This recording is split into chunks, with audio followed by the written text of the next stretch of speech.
What if I told you there's a tax you never voted on that doesn't show up on your paycheck and that quietly pushes up the price of groceries, clothes, and toys while letting the biggest corporations walk away with the benefits?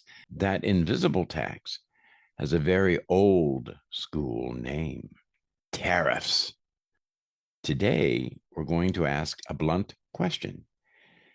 Can you really run America tax free just by slapping tariffs on foreign goods? And who actually pays when politicians promise higher tariffs and lower taxes in the same breath? Welcome to the show.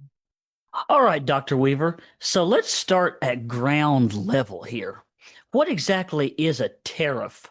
Because I keep hearing all these politicians talk about them like there's some kind of magic money machine or something. Okay. In its simplest form, a tariff is just a tax on imports. When a shipment hits a U.S. port, the importer writes the check to the U.S. government. Legally, the importer pays it. Economically, it's quite a different story. We have decades of research now showing that most of that cost gets pushed down the line into higher prices for you and me. Recent studies of US tariffs since 2018, 2019 find pass through rates of 100%, meaning almost all the tariff shows up in domestic prices rather than cutting foreign exporters' profits. That's from the Richmond Federal Reserve. So when someone says, we'll make other countries pay, what the data actually says is American consumers pay plus a lot of small businesses along the way, too. And this isn't just an academic theory.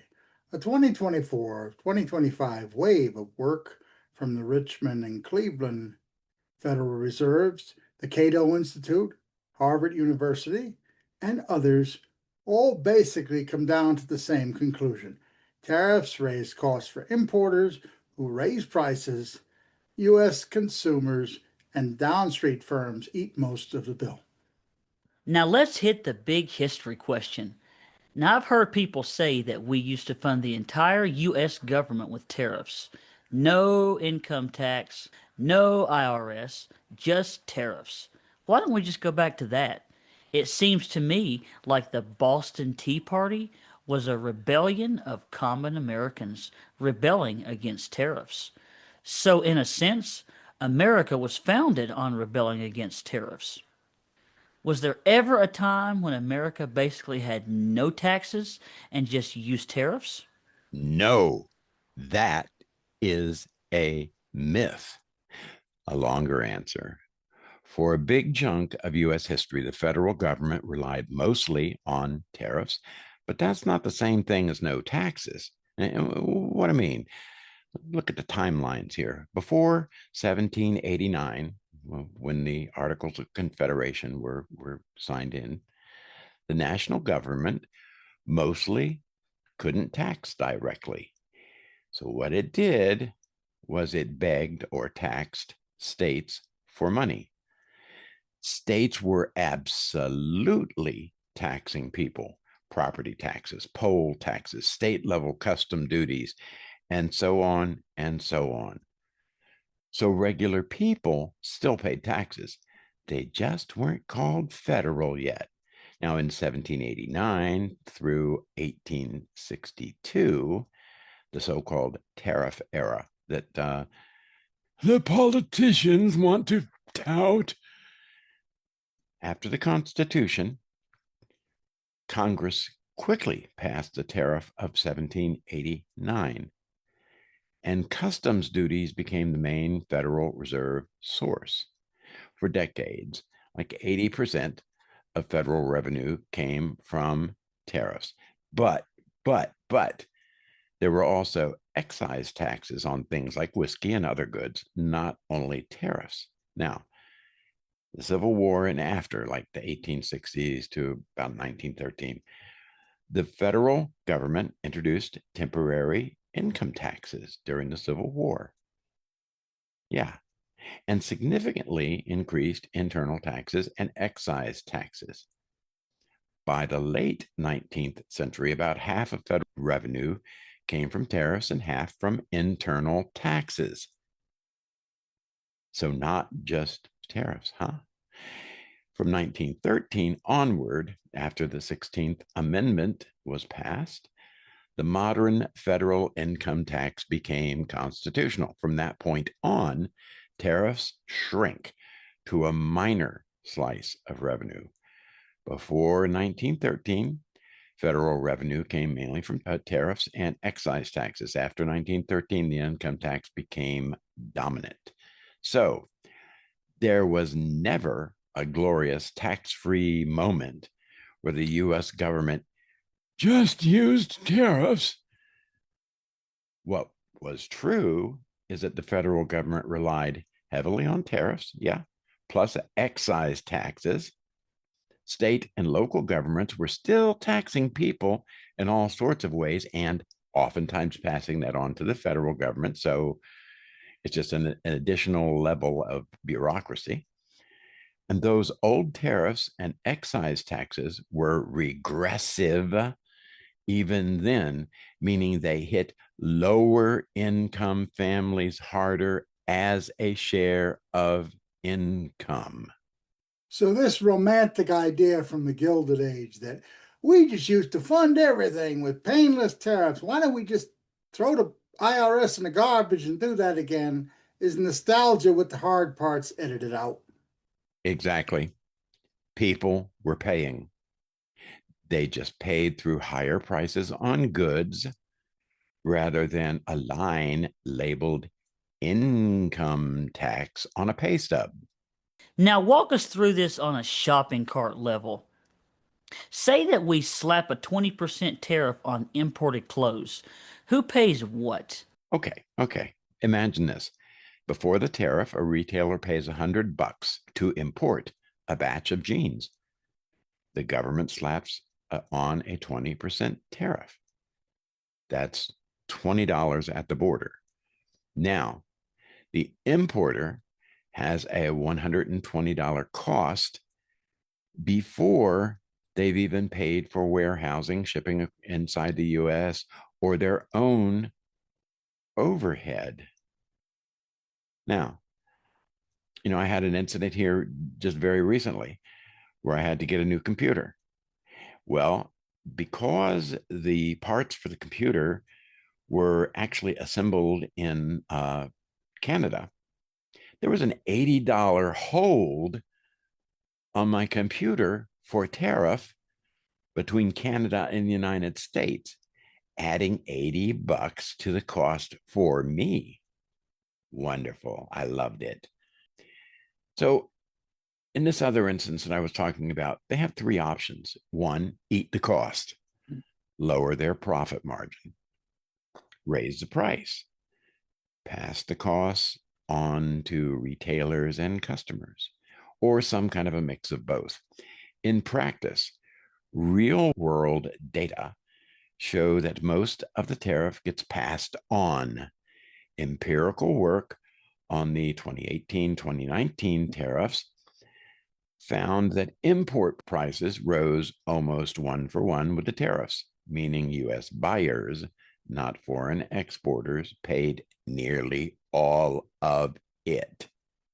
To be clear, US citizens and small businesses paid for the tariffs. That's from the Richmond Federal Reserve. More recent analysis of 2025 tariffs find consumer price pass-throughs in the 60 to 80% range within months, which is right in line with past evidence. That's from the budget lab at Yale. So if I'm buying those jeans, part of the price tag is now basically a hidden tax that's baked into the sticker price? You got it. That's right. You never see the word tariff on the receipt, but it's there inside the numbers. Well, let's talk about fairness now. You know, I don't understand why you keep saying tariffs are regressive. What exactly makes them hit poorer people harder? Well, there's two really big reasons. One is spending patterns. Lower income households spend a bigger share of their income on tradable necessities, things like clothes, shoes, budget furniture, basic electronics, toys, food. Yeah. Now, wealthier households have more income left for services, savings, and investments. Studies show that poor households spend relatively more on these tariff exposed goods. So when tariffs raise those prices, the poor lose a greater fraction of their income. Okay, the second thing, there's no exemptions. Tariffs don't say 0% for low income families, 20% for the rich. No, no, no. They're flat. Everyone pays the same higher price at the store. That flat tax on essentials ends up, again, being a larger percentage of a low wage earner's income than for a millionaire. One analysis found that tariffs cost the poorest 10 to 20% of their household incomes. Middle income households spend, a bit more, like 190. The richest 10%, about $500. Sounds like the rich pay more, right? But as a share of income, the $95 increase for lower income people is much heavier than the $500 is on the top 10%. So, in percentage terms, tariffs are the opposite of a progressive income tax. They're like a national sales tax, like some countries have in Europe, focused specifically on trade exposed stuff. Yeah, exactly.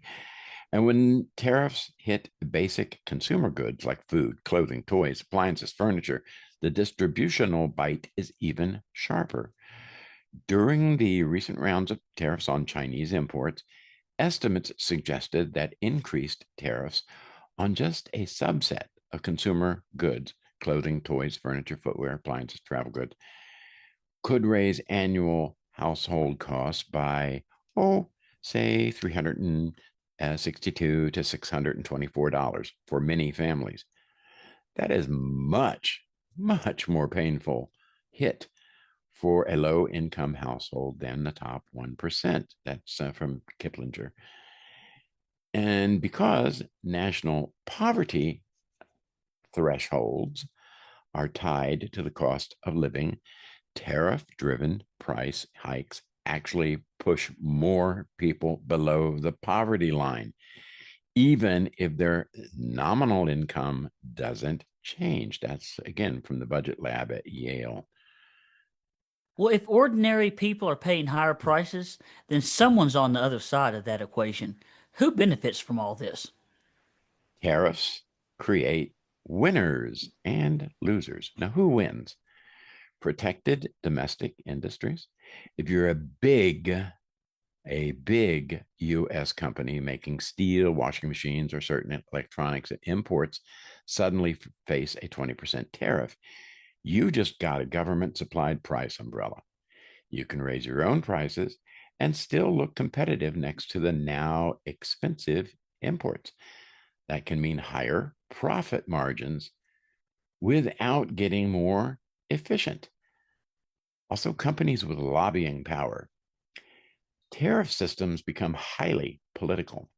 Exemption requests, hear that clearly? Exemption requests, carve outs, special classifications play a big role here.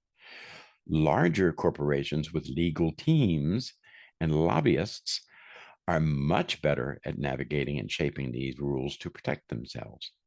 Analysis of the 2018-2019 tariffs instituted by Trump show a huge wave of lobbying and exclusion requests. A huge wave of lobbying and exclusion requests, which turns tariffs into a playground for insiders and special interests.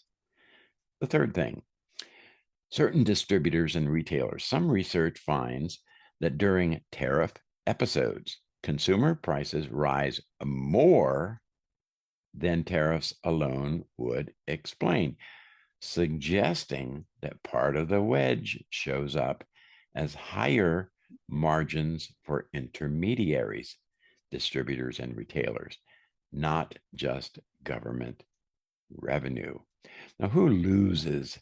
Consumers, especially the poor and the working class.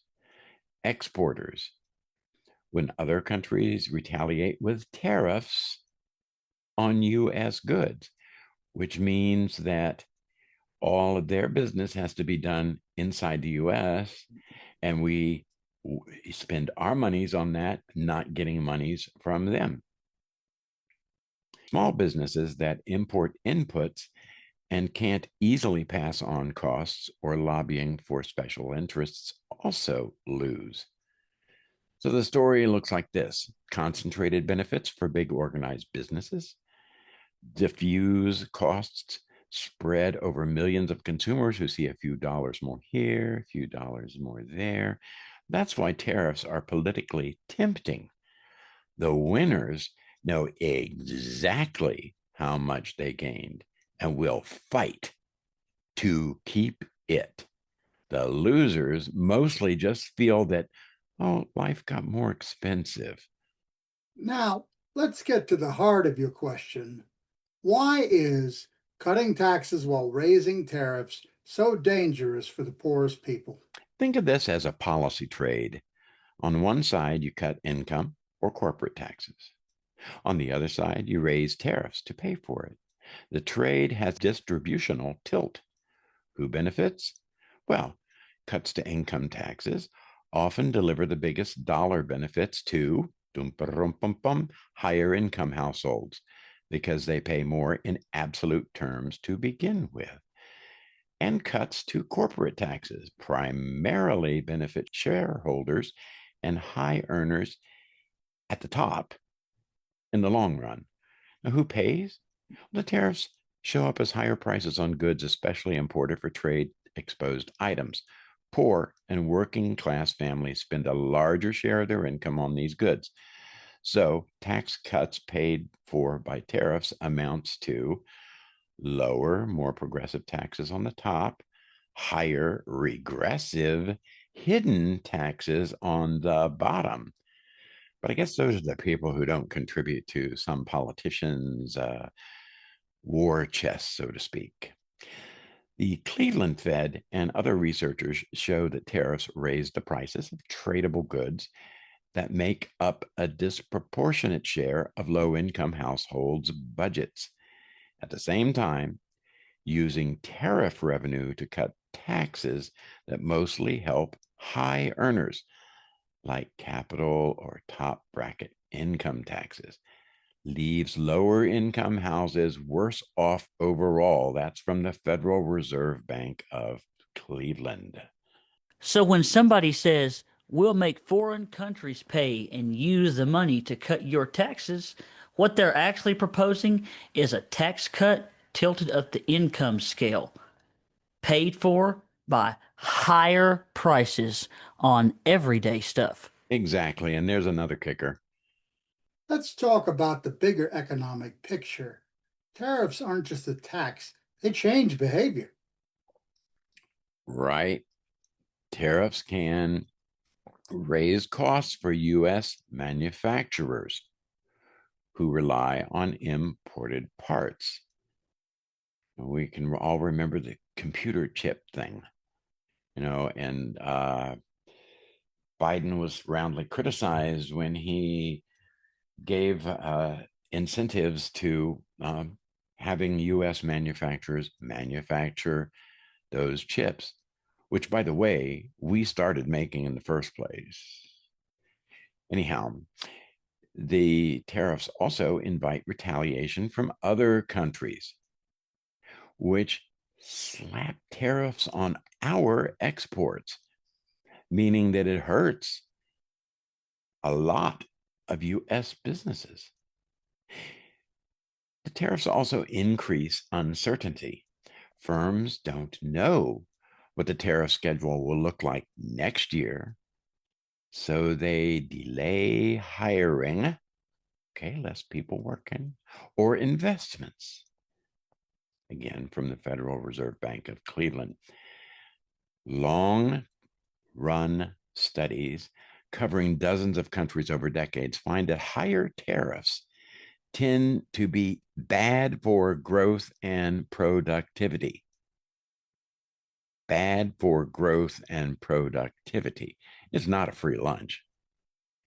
And here's where it ties back to the poor. Poor households are more vulnerable to job losses and wage stagnation. They also rely more heavily on public services and safety net programs.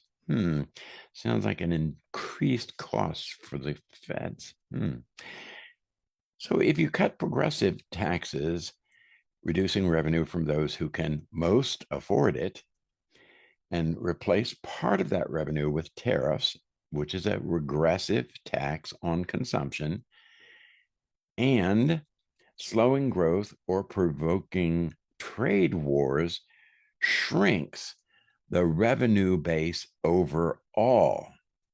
You set up a scenario where the government eventually responds with spending cuts, often hitting social programs. Yeah. We should probably do a podcast about that. And housing assistance, health care. Oh, yeah. We're looking at some significant increase in health care coverage. The cost of it, it's going to go up. And education. Oh, we don't need an educated population, right? We don't need that. They can just accept what we say. These are the very things poor households depend on most. So the poor get higher prices, less secure jobs, weaker safety nets, and it's all wrapped in rhetoric about making other countries pay and cutting your taxes.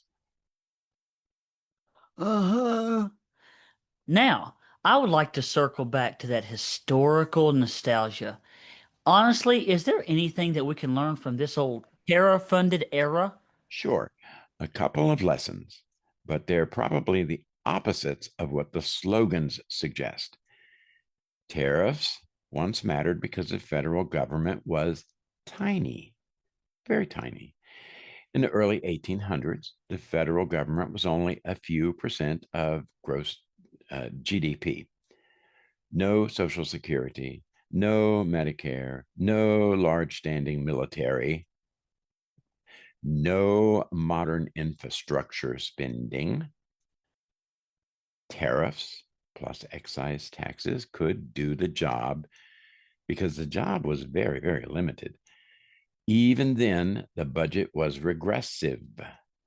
Historical accounts note that pre 1913 taxation fell heavily on working Americans through tariffs and excises.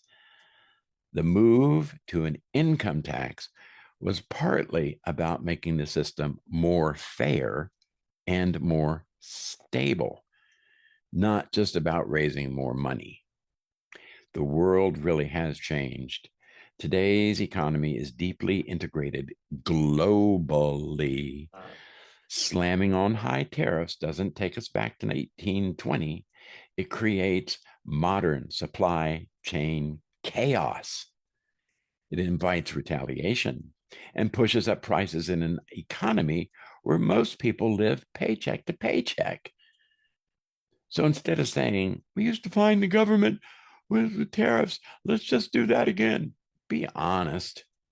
The honest takeaway is a modern complex economy can't run fairly or efficiently on a regressive tax, hidden tax on goods. So let's give listeners a checklist. Next time they hear a speech about tariffs, what question should be flashing in neon above their heads? That's a good way of putting that. When you hear, we'll raise tariffs and cut taxes, ask this: which taxes are you cutting? If the focus is on high bracket income or corporate taxes, the main beneficiaries are higher income households and shareholders, people who have the excess money to invest. Which goods are getting tariffs? Well, if tariffs hit everyday items like clothes, toys, food, appliances, furniture, basic electronics, then the poorest families are paying a larger share of the bill. So, who is getting carve outs?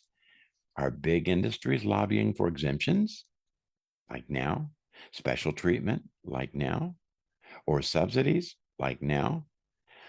That's a sign that the benefits are being steered to powerful players and big contributors to certain political parties, while the costs are socialized through consumer prices.